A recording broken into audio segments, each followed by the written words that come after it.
This is a 94 5.9 Magnum Ram. Let me get my light up. I'm in there. Come here. I'm probably gonna drop it. Okay.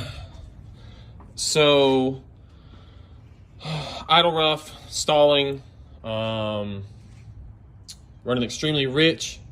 Quick answer, it was the EGR valve, but I'm gonna explain why at least a little bit.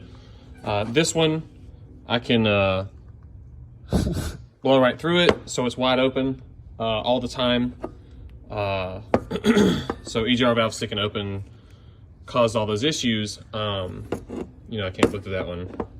What was I gonna say? But before I realized that this was the issue, I checked the map sensor voltage, which would change with, you know, RPM and stuff. So it was at least working. I didn't think, you know, it wasn't dead in the water, so I didn't replace that.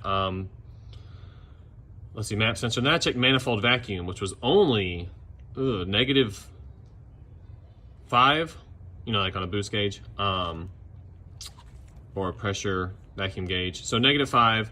After it's fixed, it's 15, -15 at idle. So that's, you know, another telltale thing. What else did I do? I should have blew through this thing at first, but I didn't. I instead cut a Sprite can, put it over here, bolted it back on, and truck ran perfect.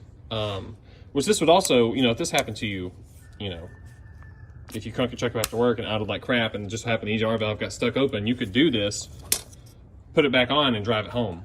And then, you know, fix it that day, another day, whatever. Trying to think if there's anything else. The auto position sensor voltage was sweeping.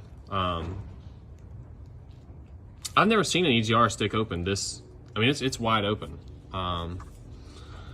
Either way, that's it. EGR valve caused running rich, rough idle, stalling, obviously low on power if you tried to drive it. And no codes. I mean, this is an OBD1 truck, it's a 94, but there were no codes, which I thought was a little strange, I guess, but I'm not an OBD1 expert. So anyways, hope this helps someone with a 5.9 trying to chase a idling, rough running problem.